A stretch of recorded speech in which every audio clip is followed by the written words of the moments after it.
halo-halo dito sa tabing tabing resort. Tabing resort kami. Ayan. Nag-rent kami dito ng cottage. Yun yung sasakyan namin. Ito yung cottage na narentahan namin. Napakaganda dito. Guys, napakalawak at may duyan pa. Ayun, oh. Kita nyo, yun. Kain na kayo, guys. Ayan. Meron kaming panauhing pandangal. Turista. Taungang pandangal.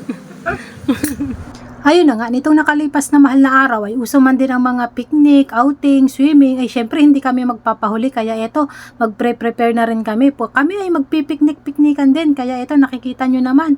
At ako nga na igabit-bit pa nitong mga mesa na dadalhin namin sa aming pagpipiknikan. At ito si Aling Tikya, dala-dala naman niya yung panghalo-halo. At kami nga muna ang mauna dahil hindi nga kami kasya dito sa aming pajero. Kaya kami ang nauna dahil maghahakot pa kami tapos mag-assemble kami doon sa napakagandang aming pagpipiknikan. Pagkalipas nga ng maraming oras ay nakarating na kami dito sa napakagandang lugar na aming pagpipiknikan. Ayun, muntik pa nga akong madapa dahil may nakaharang na puno ng talong. Kawawa naman yung talong at ito na, magsisimula na kami mag-assemble ni Aling Tikya para kami ay makapaghalo-halo at makapag-picnic na. Ayan, hakot na naman niya yung kahon na puro pang halo-halo. At dahil nga nakakita ng duyan si Aling Tikya, sabi niya ay magaduyan daw muna siya saglit. Ay sabi ko ay baka iyan ay mapigtas at maputol, ay yari ka diyan sa mga batuhan, lalaglagan mo. Ayan, pero sabi niya ay sige na, mag-prepare na nga ako ng panghalo-halo. At sunduin ko na nga daw yung aming mga kasama, kaya eto na sila. Charan! Ayan, nandito na po kami sa aming munting pumarking na po kami din sa gilid ng cottage.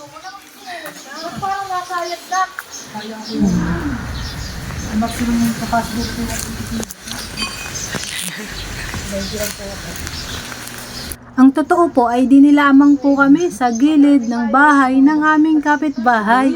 Ayan, napakalawak po kasi nung lupa ng gilid ng aming kapitbahay. At ito naman si Sam, sabi ko ay buti kaya ka ng duyan na yan, ay biruin mong 94 kilos siya. At ito na, magsisimula na nga kaming magkaskas ng yelo at ako nga ang tumira ng mga yelo. Ang sabi ko, gigil ako din at sabi ko, baka masira ang pangkaskas ni Aling Tikya ng yelo. Ay siya, yari ako dito. Ay anong tuwa ko naman din sa pangkaskas ng yelo ni Aling Tikya ay talaga namang na-exercise ang mga muscles ko ay.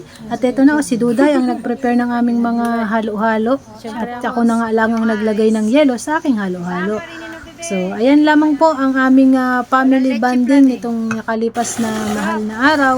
Dati po ay napakasukal nitong lugar na to. Yung nakikita nyo na yun, puro damo, basura. Pero dahil nung nalinis na, ayan na, ginanahan na kaming tumambay-tambay din. Tapos may duyan pa. At ako naman ang tumambay din sa duyan na bakante. Kaya sinamantala ko na wala yung mga nagduduyan dito. At sabi ko nga na huwag sana akong malaglagan din ng niyog. Ay siguradong tulog ako dito pag nalaglagan ako ng niyog. Pakita ko sa inyo yung taas. Ayan oh. Yan man din ay magkasalubong na niyog. Pero buti na lang ay wala nga ning bunga at naku, nakakatakot. Baka malaglagan. Tapos yung ilalim ay puro batuhan. Abaw gas-gas ang likod ko din pag ako din nalaglag. Sa sunod na lamang po ulit, ako'y matutulog. Bye-bye!